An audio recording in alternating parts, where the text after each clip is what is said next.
Good afternoon, Jessica. Good afternoon, ma'am. Can you tell us about yourself? I'm Jessica Salinas, 25 years old. I'm single mother and I have 3 kids. I have few questions for you to answer, Jessica, so let's start. Yes, ma'am. Why do you want to work as a maid? For my family and my children. Why you choose Malaysia when there is a lot of other country? It is a good country.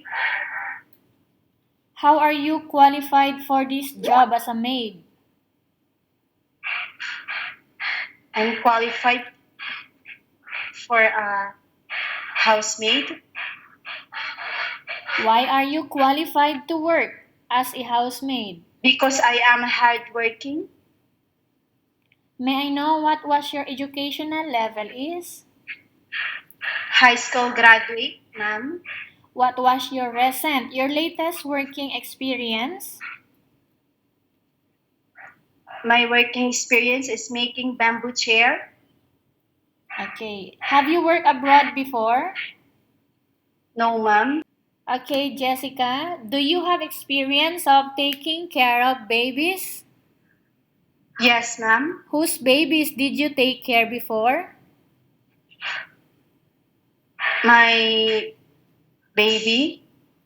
Okay, so how about assisting elderly? Do you have experience? No, ma'am. Okay, are you willing to learn new skills?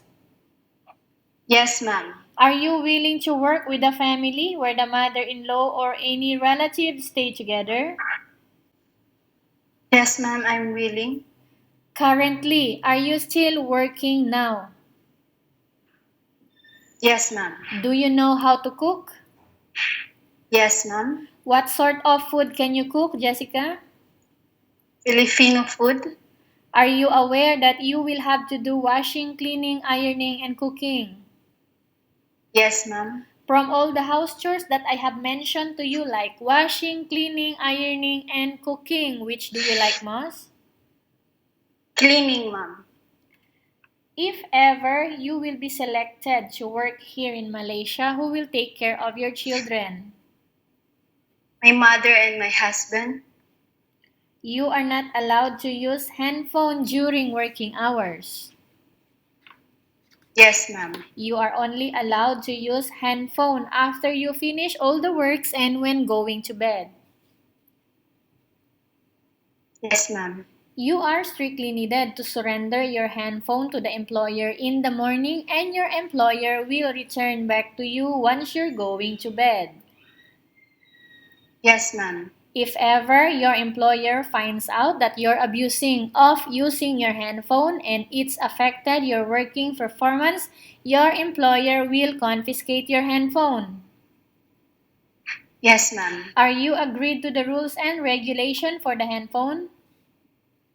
I agree, ma'am. How many years is the contract as you agreed and understands?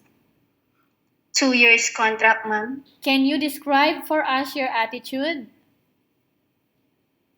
My attitude is responsible, polite, and honest. How can you assure to us that you will work hard here in Malaysia?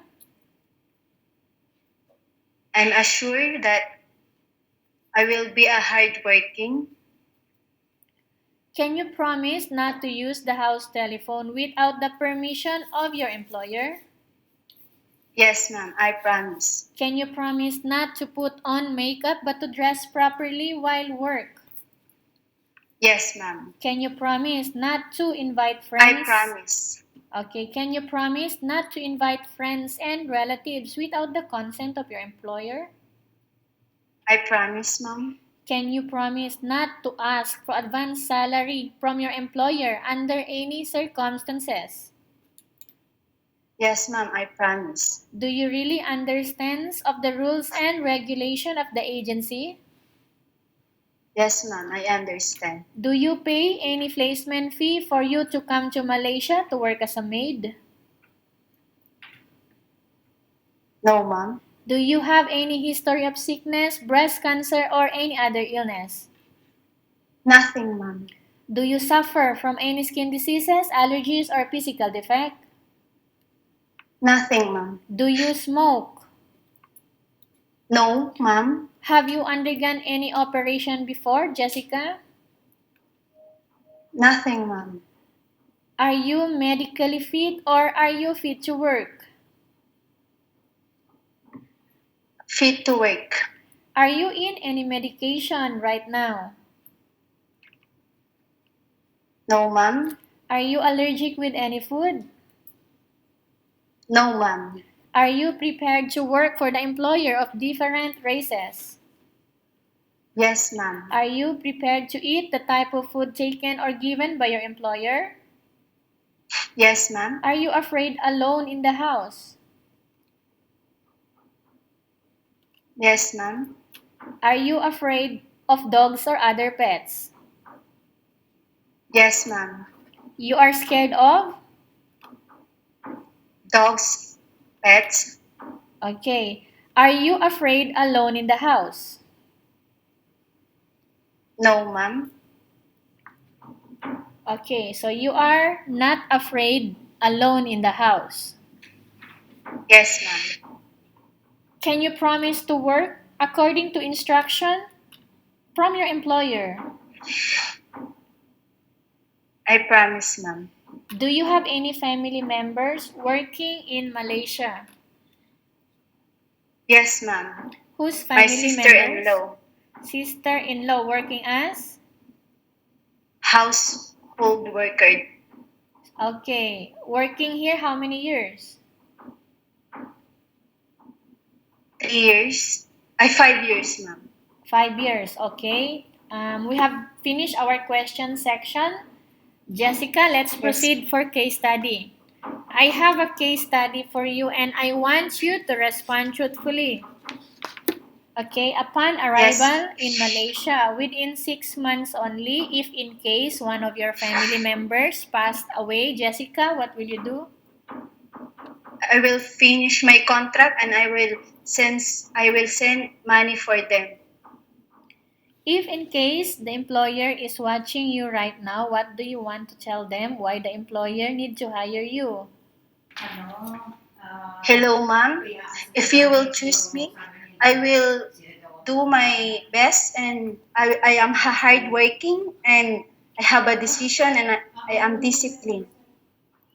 Okay, tell us about yourself again. My name is Jessica Salinas, 25 years old, single mother, and I have 3 children. And why do you want to work in Malaysia as domestic helper? Malaysian is a good country near Okay. the Philippines. Okay, thank you very much, Jessica. We will update to your agency if there is any selection made by the employer. Thank you, ma'am, sir.